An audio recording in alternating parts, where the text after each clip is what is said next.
nous sommes au rendez-vous. Sur cette terre bénie, la raison.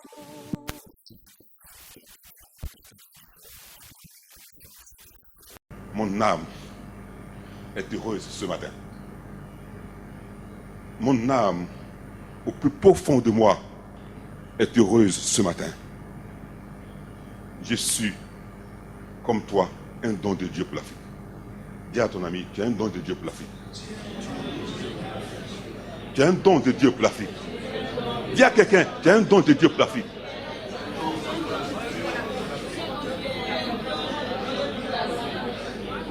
Ce matin, la pensée que Dieu m'a donnée, vous allez voir, voici le bébé Afrique qui est né au Bénin. Au Bénin, le bébé Afrique est né. À la deuxième édition au Bénin, dans les mains de Jésus, l'Afrique, la nouvelle Afrique est née. Au Bénin, nous sommes venus présenter ce jour, ce bébé à Jésus. Il m'a dit, devant l'assemblée le deuxième jour, tu présenteras le bébé à Jésus devant l'Afrique. Nous sommes venus présenter le bébé Afrique à Jésus, qui le tient dans ses mains. Ce bébé-là, cette Afrique nouvelle, personne ne pourra la contester. Personne ne pourra la détruire. Personne. Parce que Dieu, Jésus, que nous avons élevé, que nous avons hébergé, que nous avons entretenu, a décidé, en signe de reconnaissance, de tenir l'Afrique nouvelle dans sa main. Gloire.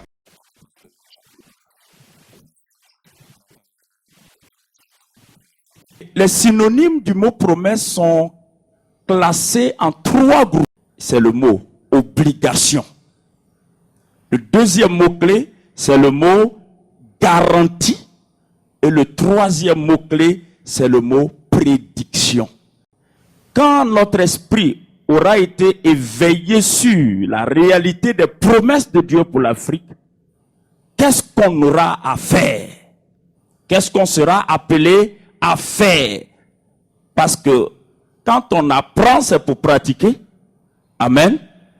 Voilà, on ne peut pas être informé pour être informé, mais on est informé pour agir. Si l'information reste au niveau d'information, elle devient stérile. Et ce n'est pas le plan de Dieu.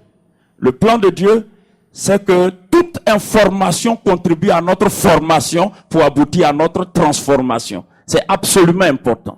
Mais il est à déplorer que même au sein de l'Église, c'est-à-dire nous qui avons la parole de Dieu, nous qui sommes lumière et sel de la terre, nous qui sommes l'ambassade de Dieu, nous qui devrons propager la pensée de Dieu dans ce monde, nous qui devrons permettre aux gens de connaître les valeurs que Dieu défend en ce qui concerne l'Afrique, nous aussi, nous sommes tombés dans l'afro-pessimisme. Et ce qui est absolument excitant et réjouissant, c'est de remarquer que sur les 4 affluents du fleuve qui sort d'Éden, il y en a 2 qui sont destinés, oh my God. My God. Il y en a 2 qui sont destinés à arroser quoi? À arroser quoi? On peut acclamer le Seigneur. Celui qui s'appelle la résurrection et la vie, et se manifester avec puissance. Il dit à Marthe, je ne t'ai pas dit que si tu crois, tu verras la gloire de Dieu. Je disais tantôt que sa foi était un peu vacillante. Alléluia. À un moment donné, il croit, à un moment donné, il commence à... Ah, mais Jésus va se souvenir. Regardez-moi un instant, s'il vous plaît. Va se souvenir, au fait, disons, de l'acte que Marie a posé. N'est-ce pas? Le sacrifice. Dites le sacrifice. Oui, elle a offert un sacrifice. Elle a offert à Jésus un parfum de grande valeur. N'est-ce pas? De grand prix. Estimé à plusieurs centaines de nos francs. à plusieurs centaines de dollars ou d'euros. Mais Jésus ne va pas oublier ce qu'elle a posé comme acte. L'homme peut oublier, mais Jésus n'oublie pas. Il s'est souvenu. Parce qu'il a tissé une alliance avec eux. Un contrat avec eux. Vous savez, quand Jésus établit un contrat avec quelqu'un, il le fait avec un cœur sincère. Il le fait de tout cœur. Vous savez, quand vous l'avez aimé, lui aussi vous aime. Si vous êtes fidèle à lui, lui devient fidèle.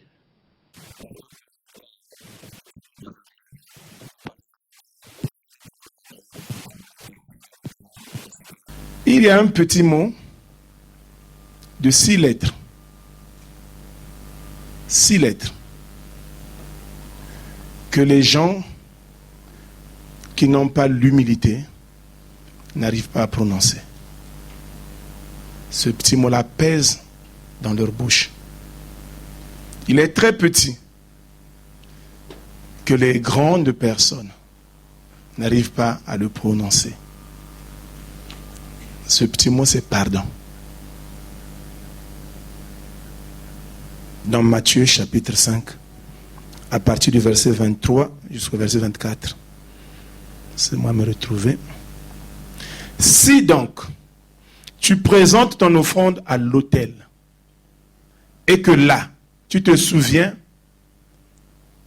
que ton frère a quelque chose contre toi, laisse là ton offrande devant l'autel, et va d'abord te réconcilier avec ton frère, puis viens présenter ton offrande. Nous présentons notre Afrique à Dieu. Seigneur, accepte notre offrande. Seigneur, accepte notre reconnaissance. Mais est-ce que dans nos cœurs, nous sommes dignes de le faire? Il a dit, on ne peut pas venir pour la cause de l'Afrique, une cause si noble, et avoir comme des petits grincements dans le cœur.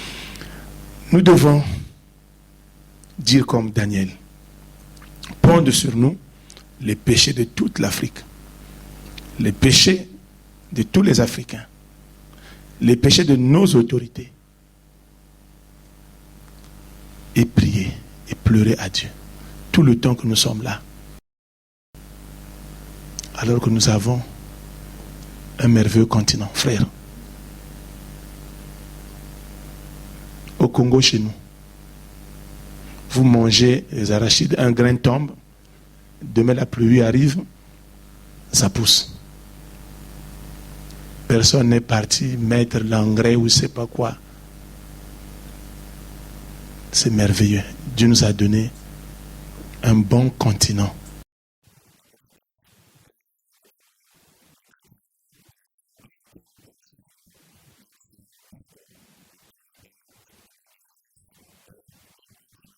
Alléluia. Et l'Esprit de Dieu n'a cessé de me dire que Dieu vient nous faire asseoir l'Afrique à sa table. Il m'a dit, nous sommes rentrés dans son conseil, dans le conseil de Dieu. Et le Seigneur me disait que nous sommes dans les temps. Et quand j'ai regardé dans le livre de Galates, chapitre 4, le verset 4, il dit, lorsque les temps furent accomplis, Dieu envoya son Fils. Les temps sont accomplis pour l'Afrique. Les temps sont accomplis. Écoutez, que nous le voulons ou pas, que nous nous détachons de la vision ou pas, les temps sont accomplis pour l'Afrique.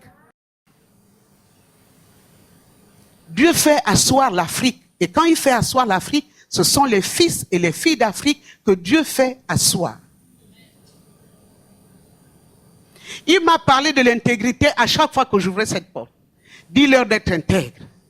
Dis-toi, Sylvie, si tu n'es pas intègre, je te... Soyez intègre. Ce que Dieu attend de la femme, non pas qu'elle se considère comme femme, épouse, mais qu'elle se considère comme instrument entre les mains puissantes de Dieu, tout simplement. Comme un instrument de Dieu. La Bible dit dans le livre de Genèse, lorsque Jésus a fini la création, il a créé l'homme, il a dit, faisons l'homme à notre image, à notre ressemblance. Et Dieu, nous sommes la signature de Dieu. Il a validé le monde par la femme. C'est pour ça, lorsqu'un homme n'est pas marié, on l'appelle Jacques, Jean, mais quand il est marié, on dit, c'est le mari de maman Yvonne. Alléluia. On lui donne un plus. Parce que la femme est un cachet de Dieu. Et lorsque nous regardons au verset 28 de Genèse chapitre 1, la Bible dit, puis Dieu bénit l'homme et la femme. Mais les femmes pensent que pour être bénies, il faut se marier. C'est pour ça que tu ne sers pas Dieu, parce que tu penses que ta bénédiction est liée au mariage. Dieu t'a béni à la création.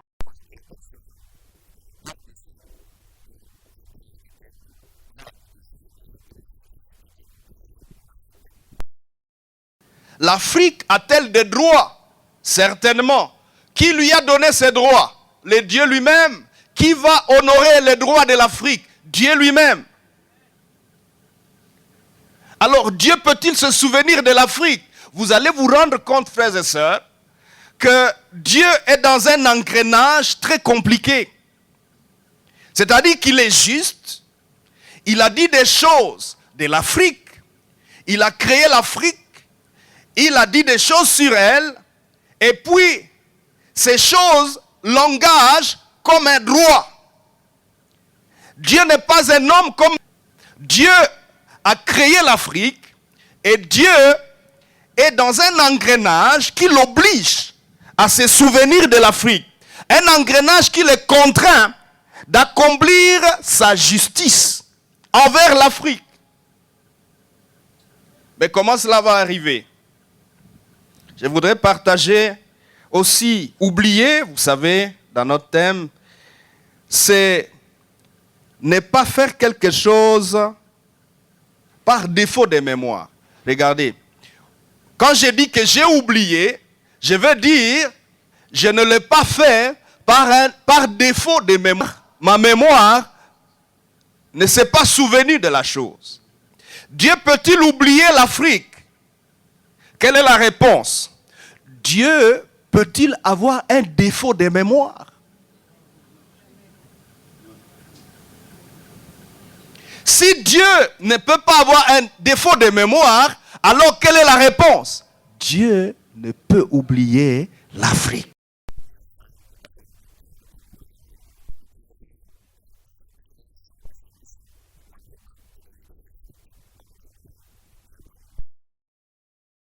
C'est que si toi, en tant qu'enfant de Dieu, tu vois ce chaos, mais sache qu'il y a Dieu. Sache qu'il y a l'Éternel. L'Éternel qui voit la même chose que toi. L'Éternel qui voit que ton Afrique est aussi dans le chaos. Mais l'avantage que tu as ici, et j'aimerais te le dire, c'est que le regard que toi, tu as, homme, sur l'Afrique, qui est dans le chaos, Dieu a aussi son regard sur ce chaos. Mais ce qui est bien avec Dieu, c'est que quand Dieu voit le chaos, le problème, c'est pas tellement ce que Dieu voit. Le problème, pour toi et moi, c'est qu'est-ce que Dieu pense de ce chaos qu'il voit. Qu'est-ce que Dieu dit de ce chaos qu'il voit. Et cette situation, l'Afrique que je viens de vous décrire, les amis, lorsque vous regardez la situation de notre monde au départ, alléluia, à l'origine, qu'est-ce que Dieu a vu? Dieu a vu que la terre, et donc même l'Afrique à l'intérieur, était comment? Était informe et vide. Et dans d'autres traditions, on dit que Dieu ne voyait que le chaos. Mais de ce chaos-là, alléluia, Dieu a décidé à en faire quelque chose. Dieu a décidé, mes amis, que de ce chaos qu'il voit, de ce qui est informe, de ce qui est vide, Dieu veut vouloir faire quelque chose. De ce qui a été dévasté, de cette Afrique dévastée, pillée, le Seigneur veut faire quelque chose.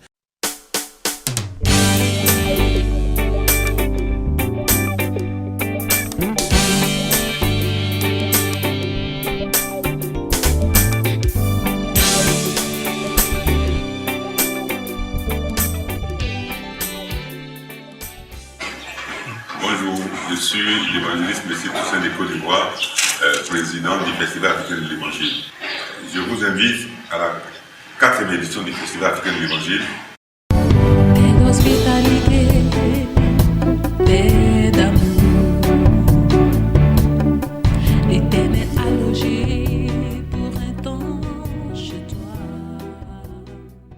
pourquoi Dieu a-t-il envoyé Jésus en Afrique? Jésus, qui est l'agneau qui est venu ôter le péché du monde, selon Jean 1, verset 29. Jésus, la lumière du monde. Jésus, le chemin, la vérité et la vie, selon Jean 14, verset 2 à 3. Alors, pourquoi Dieu a-t-il envoyé Jésus en Afrique? C'est à cette interrogation que nous allons répondre par la grâce de Dieu sous l'autorité du Saint-Esprit au Cameroun. Au deuxième point de mon intervention, je voudrais vous inviter également à la 5e édition du Festival africain de l'évangile qui aura lieu en Israël. Paix d'hospitalité, paix d'amour, l'Éternel a logé pour... Vous êtes invités à cette rencontre importante à Jérusalem, en Israël. Que Dieu vous bénisse.